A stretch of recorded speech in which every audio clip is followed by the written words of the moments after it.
Bonjour et bienvenue dans le podcast Gardien de la naissance. Ici, on explore ensemble cette aventure bouleversante qui est celle de devenir père aujourd'hui. Le défi est immense. Pourtant, il est souvent invisible parce que ce ne sont pas eux qui portent le bébé 9 mois, qui accouchent, qui allaitent. Mais parce que leur rôle est essentiel, ici, je leur donne la parole. Chaque mois, je partage des témoignages de pères et des interviews d'experts pour t'aider à vivre ta paternité pleinement. Je suis Susanna, la créatrice de ce podcast, et si tu t'interroges sur mon accent, je suis portugaise. Et si je suis ici aujourd'hui avec toi, c'est parce que la naissance de mes 2 enfants a complètement transformé ma vie.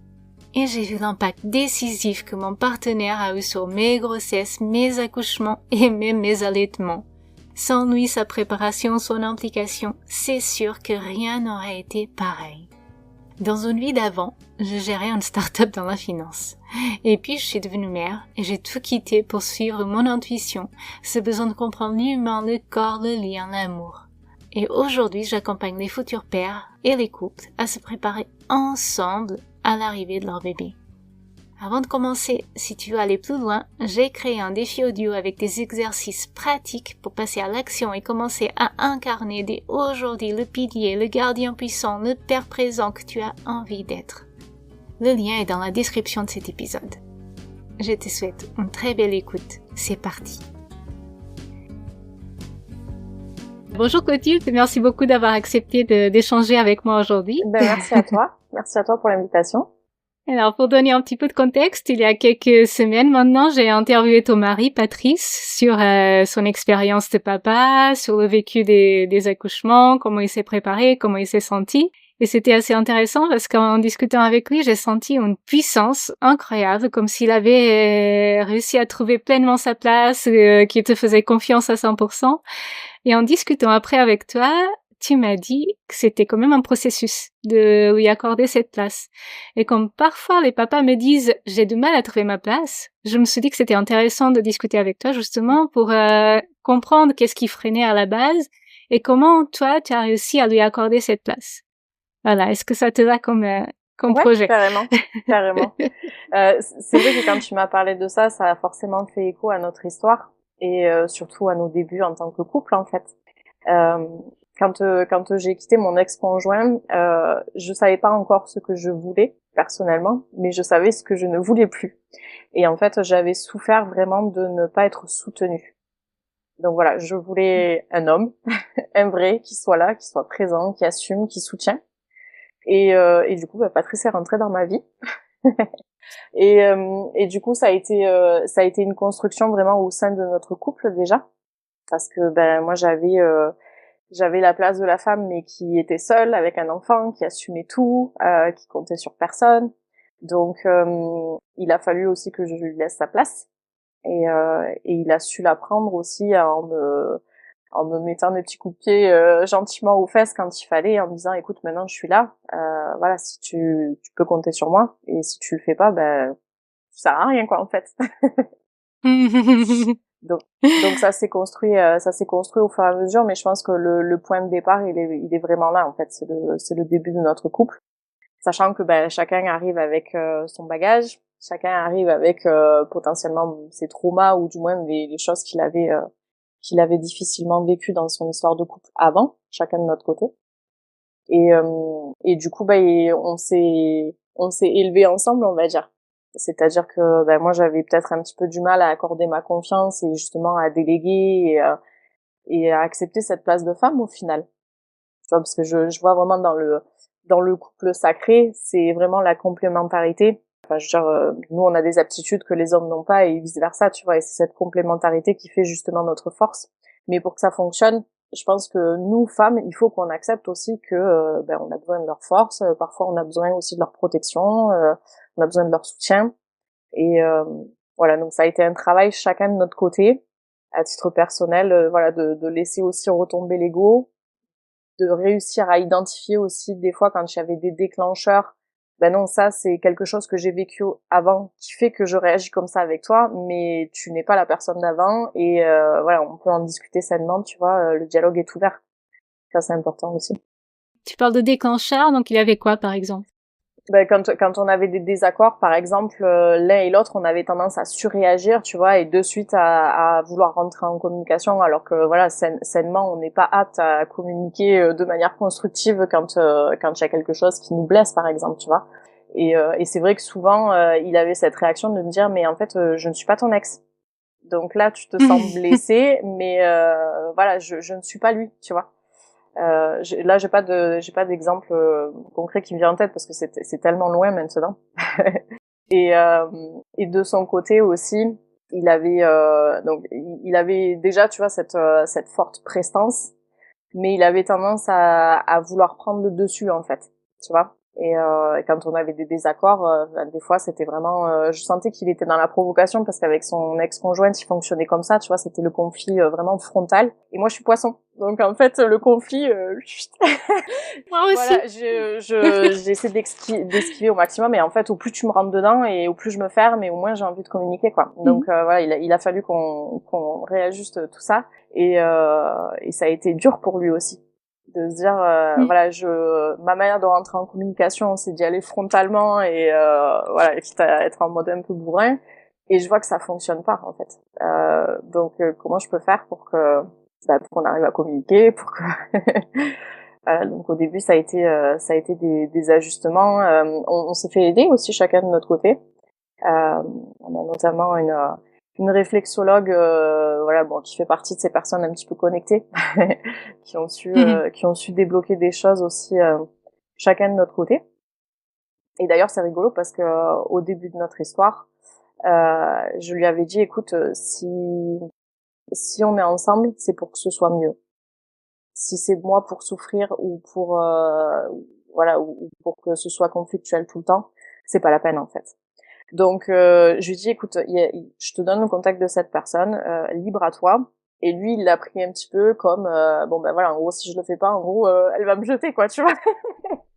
Alors que c'était pas du tout le cas en fait. C'était juste que moi, à cet instant-là, j'avais envie de me choisir et je voulais plus voilà, subir des relations pas forcément toxiques, tu vois, mais déséquilibrées. Et du coup, il s'est dit bon ben voilà, pour lui faire plaisir, en gros, je vais aller la voir, quoi. Et en fait, ça a un petit peu transformé sa vie. Et c'est là qu'il a commencé, voilà, à gravir un petit peu les échelons. On va dire que j'ai eu un éveil qui était peut-être légèrement précédent par rapport au sien. Et du coup, on s'est guidé comme ça vers du mieux, chacun de notre côté, quoi.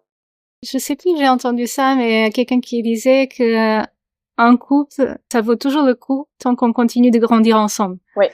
Et je trouve ça beau, en fait. C'est c'est quand plus rien ne change que ça commence à être un peu inquiétant. C'est ça. Et encore à l'heure d'aujourd'hui, hein, enfin, nos amis autour de nous nous citent souvent comme exemple parce que voilà, on est très soudés, on travaille ensemble, on fait tout ensemble. Et nous, justement, c'est quand on n'est pas ensemble que ça va pas, tu vois. Mais pour beaucoup de gens, c'est incroyable, et ouais, ils nous portent souvent comme exemple. Mais c'est vrai que c'est vraiment une construction de chaque instant. Et encore aujourd'hui, enfin, on grandit, on apprend toute notre vie en fait. Donc c'est construire ensemble, c'est grandir ensemble, mais aussi faire le travail chacun de notre côté. Tu peux pas attendre de l'autre qu'il vienne guérir quelque chose chez toi, tu vois. Et je pense que déjà quand ce socle-là, quand il y a pas d'attente en fait, tu peux pas attendre de l'autre qui va venir te sauver en fait. Donc tu sais que toi tu dois faire le nécessaire pour toi, pour après pouvoir construire le couple et se soutenir mutuellement de manière saine, tout en laissant la liberté à l'autre aussi. Ouais, c'est ça qui est parfois difficile, je trouve, c'est que la posture de l'homme, ce rôle masculin, c'est de protéger, d'être un peu la structure, et du coup nous, on doit faire assez confiance, on doit s'ouvrir, mais en même temps, on doit être suffisamment solide à l'intérieur pour que si tout s'écroule, en fait, nous, on ne s'écroule pas parce qu'on se repose pas uniquement sur l'autre. Donc, c'est une équation qui est pas très facile, surtout quand on a des blessures de nos expériences précédentes, même de nos parents, quand on voit comment ils interagissaient, comment c'était les dynamiques de couple. Bah, c'est vraiment complexe, en fait. Et puis, tu vois, je repense à ce qu'on disait tout à l'heure. C'est vrai que quand on avait un désaccord, moi, j'avais tendance à me fermer comme une huître, tu vois, et à faire la petite fille boudeuse, alors que voilà, c'est pas forcément donc ça aussi, il a fallu, tu vois, que j'apprenne de mon côté à le gérer autrement. Et ce que je dis souvent et ce dont il s'est inspiré après, c'est je suis responsable de ce que je dis, mais je ne suis pas responsable de la manière dont tu vas le recevoir. Alors tout raisonnablement, bien entendu, il y a la manière de parler aussi, mais Mais ça aussi, ça nous a beaucoup aidé à construire notre relation. Et est-ce que, du coup, tout s'est fait pendant ces premiers temps ensemble en tant que couple, ou est-ce que la naissance, la grossesse, les accouchements, c'est venu encore renforcer votre lien et la confiance que vous êtes capable de vous accorder? C'est venu chambouler forcément, hein, une matrescence, et puis moi j'avais déjà un enfant, donc je savais à quoi m'attendre, mais pour Patrice c'était tout nouveau. Donc même si nos amis qui avaient déjà des enfants lui disaient ouais, tu verras, après c'est plus comme avant, enfin il y a des choses qui changent, etc. Je pense que voilà, il avait un petit peu les œillères au début, et à la naissance de mon deuxième, donc de notre premier enfant ensemble, c'est vrai que ça a été un petit peu brutal, et on a failli se séparer d'ailleurs. Voilà, parce que il y a eu un moment donné, alors ça a été un contexte un petit peu particulier parce que notre fils est né le 19 mai, mais il a ouvert son garage dans lequel j'ai rejoint après, mais il a ouvert son entreprise le 1er mai. Donc en fait, tout allait bien entre nous, mais on se voyait pas en fait. Parce que souvent il partait très tôt le matin, moi je dormais encore avec notre fils, il rentrait le soir, souvent j'étais déjà couchée quand j'arrivais plus à l'attendre, tu vois. Donc c'était assez délicat, quoi. Et puis il s'est rendu compte qu'effectivement, je me souviens notamment d'un jour, Aimé, il avait 3 semaines ou un mois, où il a voulu lui donner le bain, et où il a pleuré, il a hurlé la mort pendant 1 heure, quoi. Et j'ai rien dit, voilà, j'étais dans la cuisine, je l'ai laissé faire, parce que c'est aussi ça, lui laisser sa place de père, tu vois, d'assumer, pas que le positif, mais quand il y a aussi des difficultés. Et je l'ai vu descendre des escaliers avec son fils dans les bras en pleurs. Et là, je pense qu'il a pris conscience aussi que, voilà, il savait pas faire, mais parce qu'il n'avait pas été présent non plus, quoi. Bien qu'il était super présent pendant la grossesse et durant l'accouchement, etc., c'était sur les premiers temps. Puis après, voilà, forcément, le couple change. Le couple n'est plus que le couple amant, il devient aussi le couple parental. Donc, il y a des choses à réajuster. Ça, c'est hyper dur de voir l'autre parent, le père, galérer et réussir à rester, à lui faire cette place, en fait, pour qu'il galère tout seul et pour qu'il trouve ses propres solutions, ses propres habitudes. C'est très dur. C'est ça. Et puis il y a eu, bon, alors je lui en parlerai quand même avant, mais je pense qu'il m'autorisera à en parler, mais durant cette période, en fait, il y a eu des échanges avec une autre femme de son côté, et je l'ai découvert. Après, bon, voilà, je saurais jamais au final si c'est allé plus loin ou pas. Je suis pas sûre d'avoir envie de le savoir, mais du coup, ça a été quand même un gros clash à l'instant T. Mais tout en moi, en lui disant je n'accepte pas ça. Par contre, je suis consciente et je te demande ce qui t'a manqué, en fait, parce que j'étais très consciente que s'il allait chercher l'affection ou l'attention ailleurs, c'était que potentiellement je ne lui apportais pas à cet instant T, quoi. Et en fait, en ayant remis dans le contexte, etc., il a reconnu que c'était tout simplement parce qu'il travaillait du matin jusqu'à la nuit, et qu'on se voyait plus, et que forcément il y avait plus ce temps d'échange, et voilà, à s'échanger des musiques, tu vois, à discuter de sujets, n'importe quoi, de légèreté, en fait. Et c'est à ce moment-là que j'ai fait le choix, qu'on a fait le choix de construire derrière, en fait. Et ça nous a renforcés au final. Mais ça aurait pu nous détruire aussi. Après, voilà, ce qui a été intéressant à ce moment-là, c'est que il a assumé, en fait. Tu vois, il a pas cherché à se détourner, ou il dit non, voilà, j'ai fait de la merde, hein, pour être franc. J'assume, voilà, quelle que soit ta décision, j'assumerai.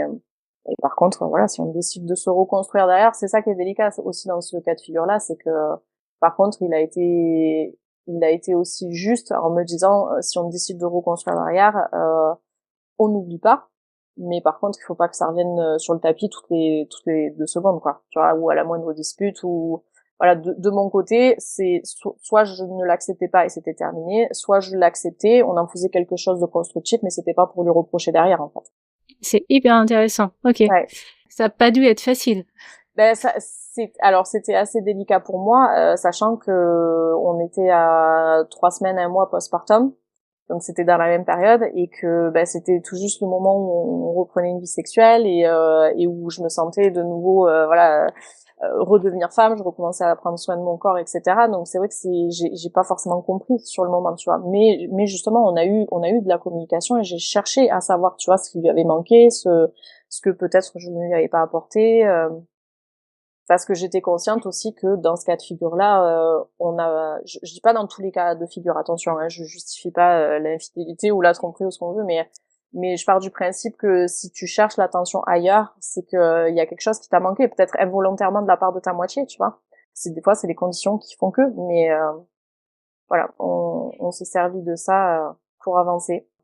C'est facile de rester dans le rôle de victime et de ne pas regarder le contexte général. Et en fait, quand on regarde le contexte général, en fait, on est tous responsables. C'est un couple, c'est une dynamique de couple. Donc, si on voit pas, c'est aussi parce qu'on ne veut pas voir. Il y a quelque chose là-dedans. Donc, je trouve que c'est hyper intéressant. Ouais. Et après, je me demandais, j'avais échangé avec une entrepreneuse il y a quelques semaines qui me disait que après la naissance de son bébé, son mari, il a commencé à disparaître. Et il avait plus de boulot que jamais, il avait toujours des rendez-vous chez le coiffeur, voilà, il avait toujours plein de raisons pour ne pas être à la maison. Et je me demande à quel point c'est pas une façon de fuir, entre guillemets, le fait qu'on n'arrive pas à trouver sa place, parce que c'est trop dur d'être à la maison et ne pas savoir quoi faire avec un bébé, ne pas savoir quoi faire avec une maman en postpartum, de tout voir chambouler. Et donc, le fait de ne pas être à la maison, c'est une sorte de fuite qui permet de se protéger de toutes ces questions et toutes ces difficultés qu'on peut rencontrer en tant que père aussi. Tout à fait. Et je pense que vraiment, on prépare pas assez les papas au postpartum, en fait. Parce que effectivement, ça peut être hyper fluide et très bien se passer, mais qu'on le veuille ou non, il y a forcément des modifications au sein de la dynamique de couple, au sein du quotidien, au sein de l'organisation, etc. Et forcément, ça demande des efforts de chacun et pour que la synergie et pour que la mayonnaise prenne, quoi. Et ça, je pense que effectivement, pour les papas, c'est peut-être ce qui manque à l'heure d'aujourd'hui. C'est sur quoi voilà, parce que je travaille. Toi, c'est pour ça que je recommande souvent ce que tu fais, parce que on peut trouver des choses où je sais qu'il y a souvent un rendez-vous qui est prévu avec le papa pour parler de la grossesse, de l'accouchement, etc. Mais sur le postpartum, je trouve que les changements profonds au sein du couple et au sein de la famille, c'est quelque chose qui est souvent sous-estimé. Et puis c'est vrai que nous les femmes, je trouve qu'on a besoin de conscientiser, on a besoin d'anticiper, on a besoin de préparer, alors que les hommes sont un peu plus binaires que nous, tu vois. Et ils ont tendance à dire ouais, mais ça va bien se passer, on verra quand on y sera, quoi. Mais si on l'a pas anticipé, ça peut être un peu brutal, ouais. C'est clair. Et donc vous dépassez cette crise, vous en sortissez grandi et vous décidez d'avoir un autre enfant. Ouais. En plus, des jumeaux. Vous ne le décidez pas, mais c'est ça qui arrive. Donc, comment ça se passe, tout ce cheminement Alors, initialement, lui m'avait dit, voilà, s'il y a un autre enfant, moi, je veux qu'il soit rapproché, donc on lance de suite derrière. Et moi, au contraire, je lui avais dit, écoute, là, j'ai besoin aussi qu'on se retrouve, qu'on prenne un petit peu le temps. Là, tout de suite, non, mais plus tard, oui, quoi. Et lui, il me disait, plus tard, je sais pas, tu vois.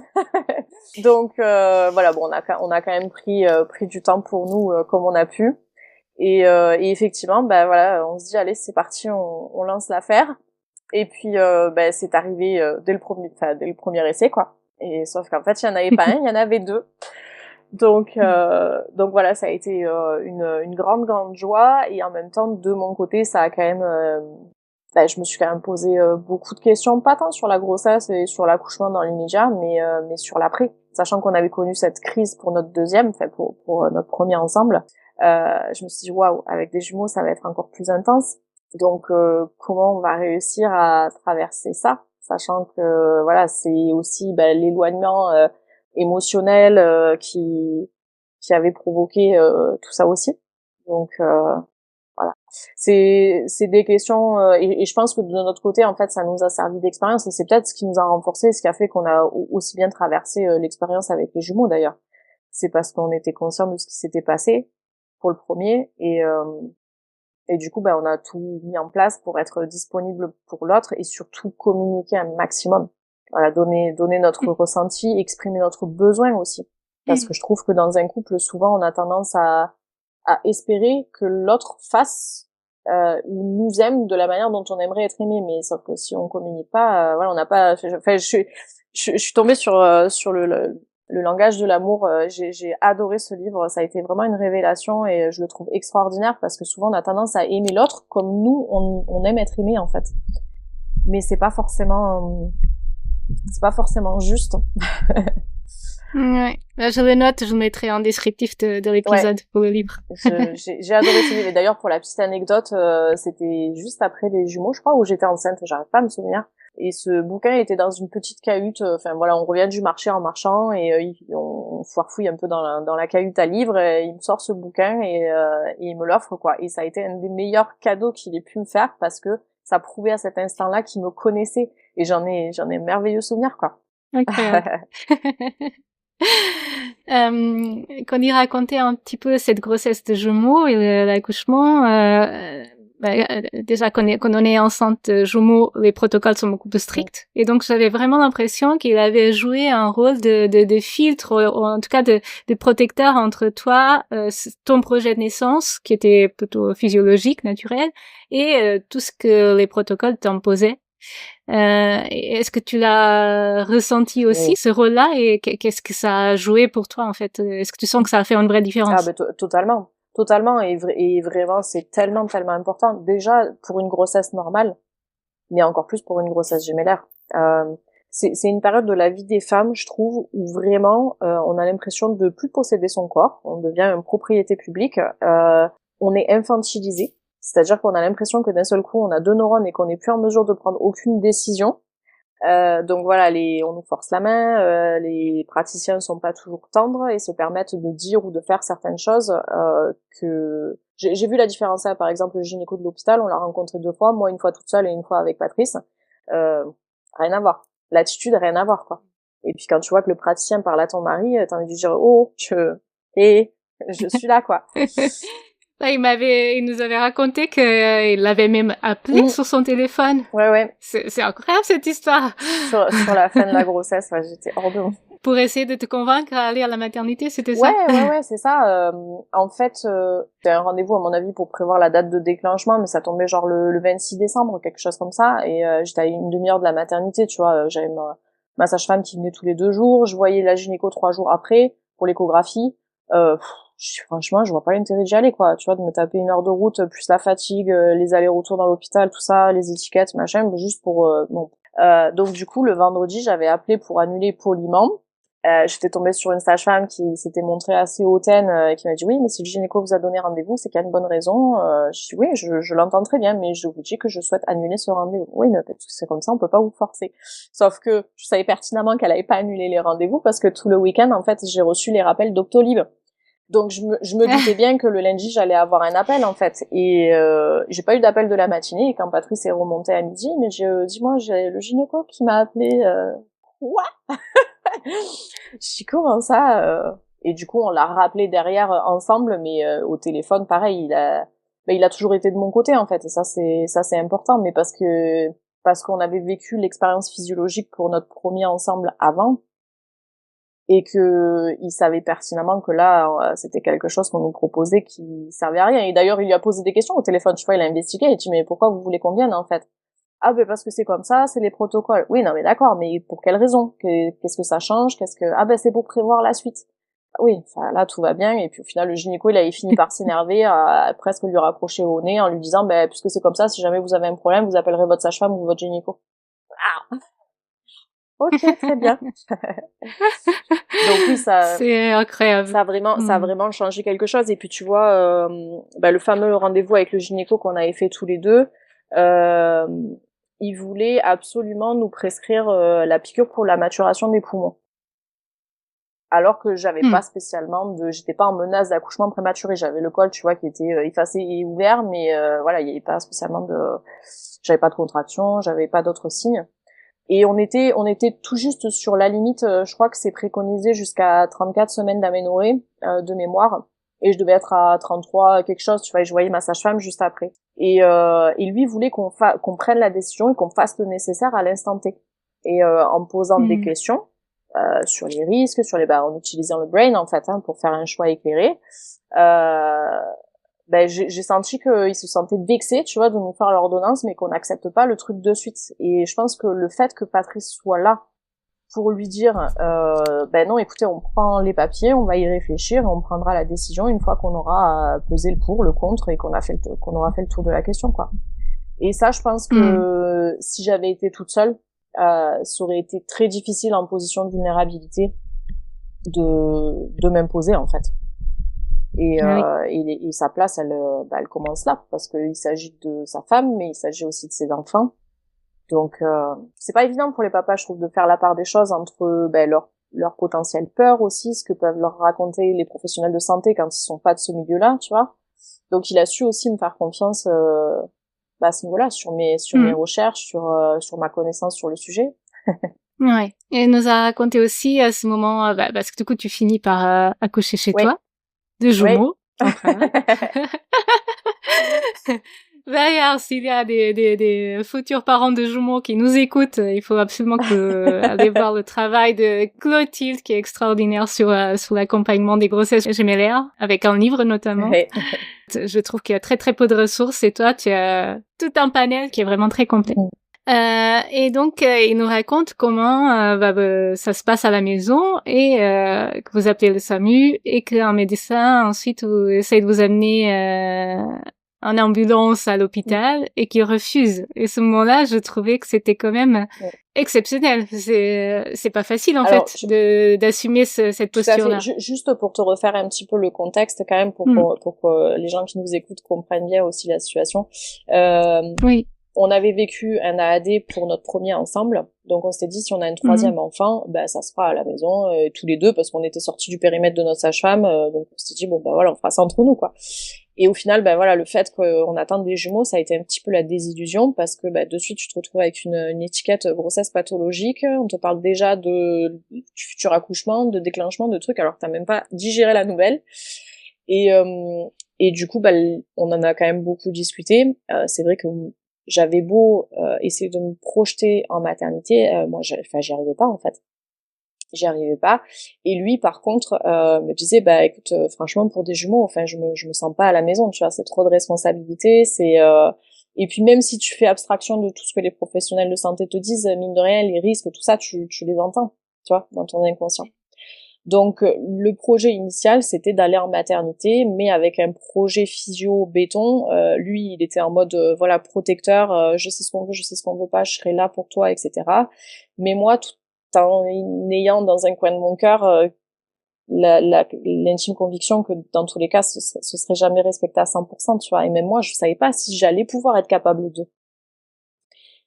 Mais voilà, on était dans cette optique-là, et puis moi j'espérais secrètement que ça se passe très vite et que le premier sorte dans la voiture et le deuxième dans l'ascenseur, comme ça voilà, j'arrivais, c'était fait et puis terminé, tu vois.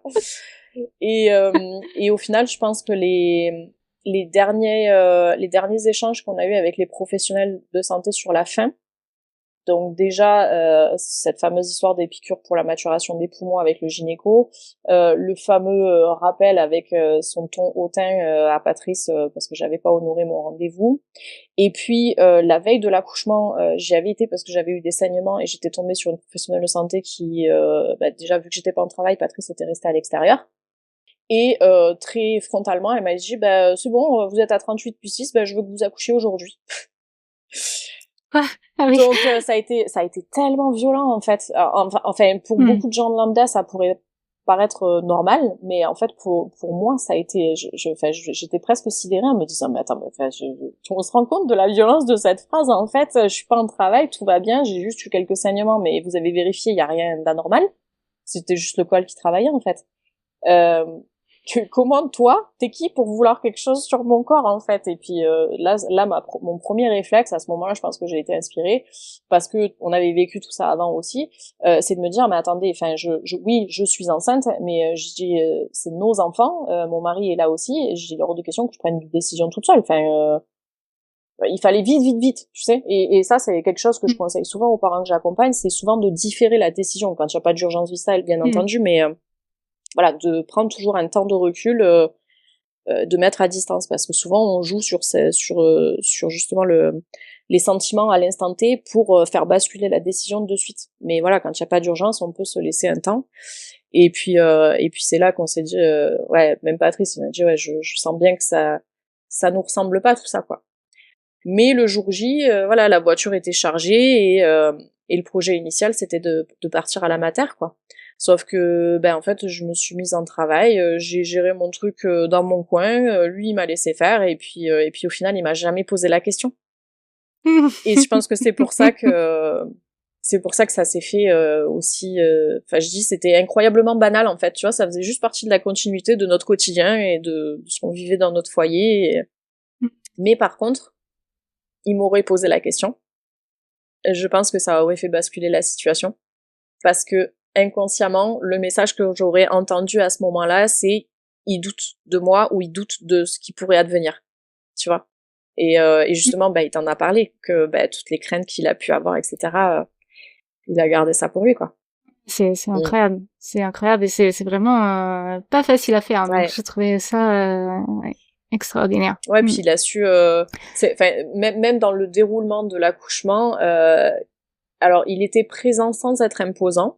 C'est-à-dire que j'ai fait la majorité de mon travail presque toute seule, et puis voilà, il était là pour me donner à boire quand il fallait, ou pour m'aider à sortir de la douche et à me sécher quand j'en avais besoin.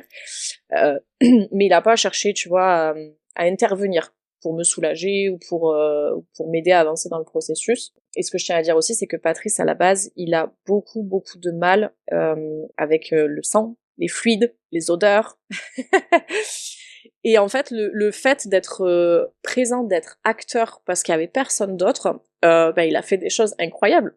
Il a réussi à couper le cordon de son fils, voilà, il a géré un peu les fluides, un peu mon sang, et c'était des choses qui étaient impensables auparavant, quoi.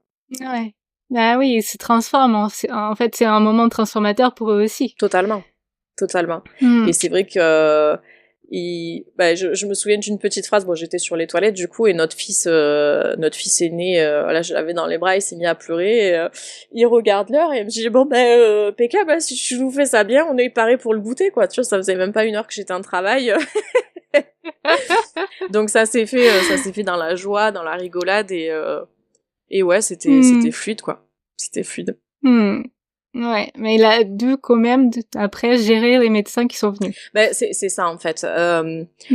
Quand donc j'ai mis mes 2 enfants au monde, j'ai mis le placenta, j'ai fait naître le placenta, les 2 placentas qui avaient fusionné dans la douche, et à ce moment-là, on s'est dit qu'est-ce qu'on fait. Voilà, on savait pas trop. Notre sage-femme qui nous avait accompagnés précédemment à domicile ne répondait pas. Alors voilà, on comptait pas sur elle, mais on voulait juste savoir si elle pouvait passer potentiellement plus tard, tu vois, pour les démarches, etc. Et elle nous répondait pas. Donc à ce moment-là, tu vois, on se retrouve un peu en porte-à-faux, et il me dit qu'est-ce qu'on fait. Je dis écoute, tu appelles les secours, mais par contre tu leur précises bien que j'ai donné naissance, que tout le monde va bien, que j'ai délivré le placenta, que je ne saigne pas. Voilà, et puis je me remets au chaud dans mon lit, dans la pénombre, avec mes bébés au sein, peinards. Et en fait, ils sont arrivés en mode cow-boy, tu vois, mais parce qu'ils savent pas en fait. Parce qu'ils savent pas, parce qu'ils sont... Ils sont pas formés. Ouais, puis voilà, ils sont habitués à être dans l'urgence et en fait, de suite, ils ont ouvert les rideaux, ils ont allumé la lumière en grand. Patrice, il avait envie de les étrangler à ce moment-là. T'avais une urgentiste qui était là et qui venait remettre la couverture sur la tête de mon fils en disant non mais il faut vraiment pas qu'il attrape froid, faut lui couvrir la tête et tout. Je dis non mais vous inquiétez pas, c'est bon, il est sur moi, ça va quoi, tu vois. Et du coup, à ce moment-là, on les laisse quand même faire, les premiers examens pour voir si tout va bien, même si on le savait, tu vois, on se plie au jeu. Et le médecin revient vers moi et il me dit il y a 2 camions qui arrivent, ok, un pour vous et un pour les bébés avec la couveuse. Voilà. Et en fait, là, à ce moment-là, j'aurais dit mais carrément pas. En fait, c'est soit vous me prenez avec mes bébés sur moi. Je reste nuit en peau à peau, etc. Et dans ces cas-là, on n'est pas contre aller faire un contrôle à la maternité. Sinon, on bouge pas en fait. Ah oui, mais non, mais c'est pas possible. Les règles, c'est comme ça. On peut pas, c'est par règle de sécurité, on peut pas vous transporter avec les bébés sur vous, etc. J'ai dit ok, on bougera pas quoi. Et j'ai vu à ce moment-là que le médecin était décontenancé et effectivement il se tourne vers Patrice qui était sur l'encadrement de la porte et qui veillait de loin, tu vois, à ce qui se faisait quand même sur ses enfants et sur moi aussi. Et il a dit non mais en fait vous avez pas compris, on va pas partir en fait, on va rester là. Bon. Et là du coup ils ont un peu perdu pied. Le gynéco de l'hôpital de l'autre bout du fil, il était mais hors de lui. Mais comment ça, mais des jumeaux à domicile, mais c'est hyper dangereux, vous vous rendez pas compte, et l'allaitement après, voilà. Enfin bon, bref, il était dans sa tirade. Et au final, on a signé une décharge et on est resté chez nous, quoi. Mais effectivement, voilà, il a su mener son rôle de protecteur et son rôle de père de famille, en fait. Ouais. Est-ce que ce moment-là, du coup, c'est venu encore marquer votre relation, la façon dont tu lui fais confiance ou pas? Ah ben totalement, parce que moi, en tant que femme, c'est ce que je te dis, avant de le rencontrer, je savais que je ne voulais plus d'un homme qui ne me soutienne pas. Enfin, j'avais quitté mon ex par rapport à ça, parce que dans les 2 moments les plus importants de ma vie, il n'avait malgré lui pas été présent pour me soutenir. Donc du coup, avec Patrice, il a rempli pleinement son rôle et forcément ça nous a encore plus renforcés, quoi. Et puis même par la suite, je pense que le fait d'avoir été vraiment acteur et d'avoir accueilli ses enfants lui-même, parce que forcément, une fois que j'ai tenu mon fils, que je l'avais contre moi et qu'on a coupé le cordon, c'est lui qui l'a pris en charge, qui a pris en charge sa fille aussi pendant que j'ai délivré. Donc le fait d'être pleinement acteur comme ça aussi, je pense que déjà c'est un moment qui nous appartiendra à jamais, à tous les deux. Même si on vient à se séparer un jour, ça restera qu'à nous. Et pour la suite, forcément, tu as été capable de donner naissance à tes enfants, de les prendre en charge, donc forcément sur ta parentalité par la suite c'est beaucoup plus fluide en fait. Enfin après je peux parler en son nom, mais je pense que tu te fais beaucoup plus confiance aussi en tant que papa quand tu as eu ta place dès le début. Est-ce que toi tu as vu la différence du coup dans le lien entre lui et ses enfants par rapport au premier? Après avec son premier il est quand même beaucoup fusionnel, hein. Donc mais on va dire vraiment sur les premiers temps, puis c'est vrai que sur les premiers temps pour un papa, un bébé c'est pas très intéressant, quoi, tu vois.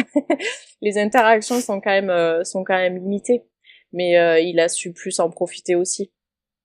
Et puis je pense que le fait qu'on ait un peu chacun le sien, tu vois, chacun un bébé à gérer, ça nous a peut-être rapprochés aussi.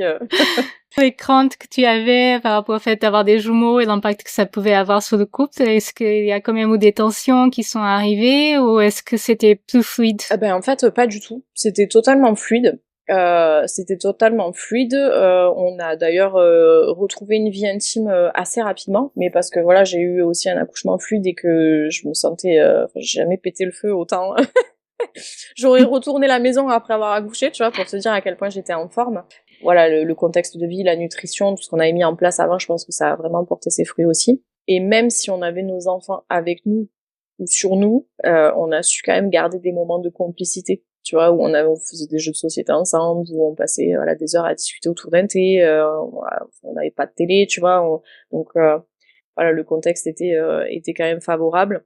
Et on a su aussi chacun à notre niveau communiquer nos besoins, dans le sens où, par exemple, quand lui tardait le soir à rentrer, c'est parce que souvent il était ennuyé au boulot et qu'il fallait absolument qu'il termine un chantier, tu vois, avant de rentrer. Ou pour moi c'était extrêmement dur, c'était intense. Tu attends qu'une chose, c'est que ton conjoint rentre, tu vois, pour prendre un peu le relais et te soulager. Et en fait, si la relation n'est pas saine, à ce moment-là, ça peut devenir cataclysmique parce que toi, avec ton émotion, tu vas lui reprocher et ça va partir au clash, alors qu'en fait, t'as juste besoin de soutenir et de vider ta charge émotionnelle. Donc souvent, c'est arrivé quelques fois où il remontait et où je lui dis, écoute, 2 minutes, je sais que c'est pas de ta faute, mais là, franchement, c'était trop dur, j'en ai plein le dos, c'était trop naze et ça me casse les pieds que tu restes comme ça jusqu'à pas d'heure et puis ça se finissait que je dis, voilà, c'est bon, j'ai fini. Et ok, et lui se sentait pas visé, tu vois, du coup, donc il me disait voilà, ok, j'ai entendu, je comprends, tu vois, même si j'ai pas le choix. Et puis moi ça m'avait permis de vider mon sac, et puis comme ça, voilà, je ne lui reprochais pas quelque chose pour lequel il était pas responsable, peu cher. Et on mettait ça de côté, et puis ça nous permettait par la suite de passer une bonne soirée et de profiter de la suite, quoi. C'est hyper intéressant, c'est une bonne astuce. Ouais, c'est pas évident, c'est pas toujours évident à faire. Et c'est vraiment très très important que chacun puisse verbaliser son ressenti ou ses émotions sans que l'autre se sente attaqué. Et c'est vrai qu'avec la fatigue, ça peut être délicat. Est-ce que ce que tu as vécu avec Patrice, est-ce que ça impacte la manière dont tu accompagnes, parce que tu es doula, la manière dont tu accompagnes les couples, les futurs parents? Totalement. Totalement, parce que j'ai bien vu, après je fais pas une généralité, on n'est pas tous pareils, on n'a pas tous le même vécu, mais c'est des sujets forcément qu'on creuse, parce qu'en tant que femme, ça a été transformateur pour moi, en tant qu'homme, ça a été transformateur pour lui aussi. Donc c'est important aussi de discuter de la place de chacun et du rôle que chacun a à mener. Et puis aussi, voilà, des attentes, même si effectivement on peut pas attendre que l'autre nous sauve mais c'est important. C'est important de poser tout ça quand même pour que la situation soit la plus saine et la plus fluide possible en fait. Est-ce que du coup tu essaies de donner une place particulière à l'homme dans tes accompagnements ou juste tu abordes le couple ensemble? Alors c'est pas forcément calculé, mais j'ai de plus en plus de papas qui assistent à tout. Ah, ouais, intéressant. Vraiment, je trouve que les papas sont beaucoup plus impliqués. Et je trouve ça vraiment vraiment chouette. Après, si c'est pas le cas, c'est arrivé très rarement, mais il y a toujours au moins une séance que je prévois de faire avec le papa, parce qu'il y a certaines choses, que ce soit sur la fin de grossesse, sur l'accouchement, le déroulement, ce qui peut se passer, etc., qui sont importantes d'aborder pour pas qu'il y ait de surprise, et puis le postpartum qu'on en discutait tout à l'heure, pour pas qu'il y ait de surprise et qu'il y ait de mal-être, que ce soit d'un côté ou de l'autre en fait. Donc oui, c'est hyper important. Et d'ailleurs, tu vois, tu citais mon bouquin tout à l'heure, il y a tout un chapitre justement sur la parentalité, sur le couple aussi, pour mettre un maximum de chance de son côté, pour que ça soit le plus cool possible à vivre, quoi.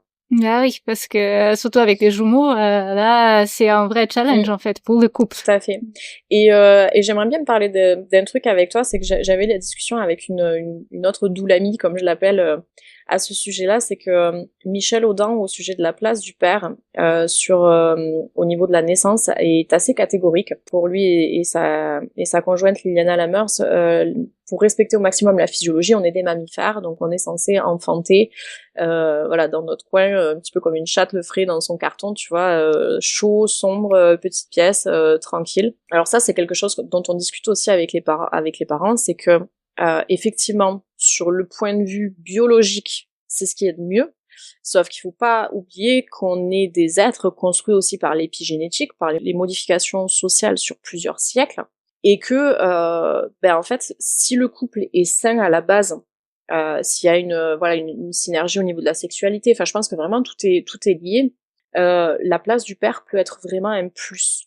Par contre, c'est vraiment un sujet à aborder dans le sens où, moi, je pense que ce qui m'a aidée, c'est que je n'étais pas dans l'attente vis-à-vis de Patrice.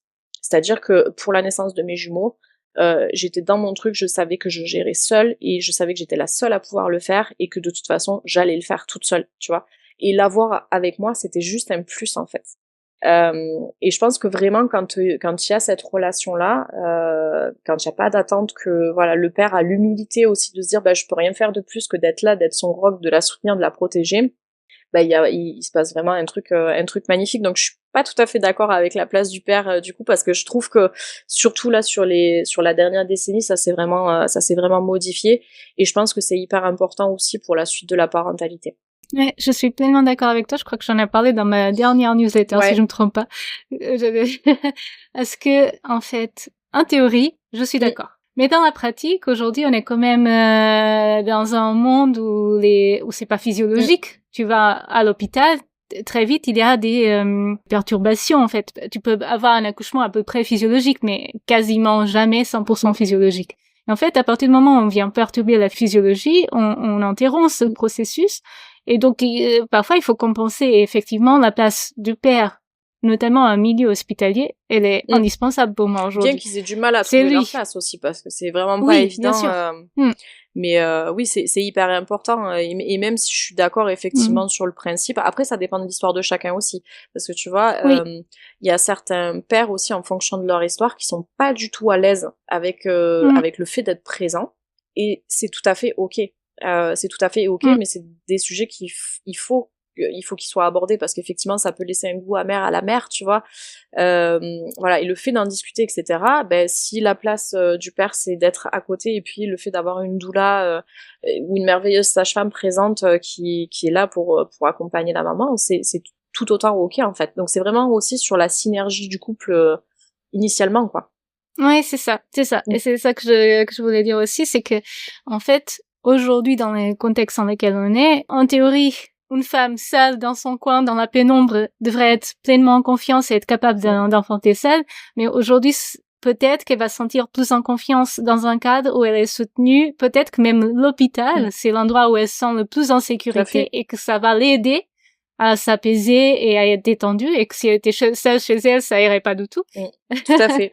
Donc, en fait, c'est dans quel cadre la femme se sent confiance, dans quel cadre l'homme se sent confiance, et comment on jongle avec les deux. Effectivement, s'il faut appeler un tiers, une doula, une sage-femme pour occuper cette place de protecteur, de présence rassurante, oui, c'est ça. Mais c'est pour ça justement que c'est hyper important d'aborder aussi la peur ou les réticences que peuvent avoir les papas, parce que s'il y a des non-dits, ils peuvent vouloir être présents parce que justement la bienséance veut qu'ils soient présents à l'accouchement, sauf qu'en fait ça peut être hyper traumatique parce que eux peuvent être hyper angoissés et au final la maman le sent et voilà, comme le disait Liliana Lamers, quelqu'un qui crispe un orteil dans la pièce, la femme en état de modifié de conscience, elle le sent quoi. Donc c'est pour ça que c'est important d'aborder tout ça, et vraiment je pense que le père, s'il est présent, c'est important qu'il fasse tout ce travail en amont pour justement ça veut pas dire qu'il y aura pas de peur, mais ça veut dire qu'il sera en mesure de les gérer et d'avoir l'humilité de faire pleinement confiance à sa femme, et en même temps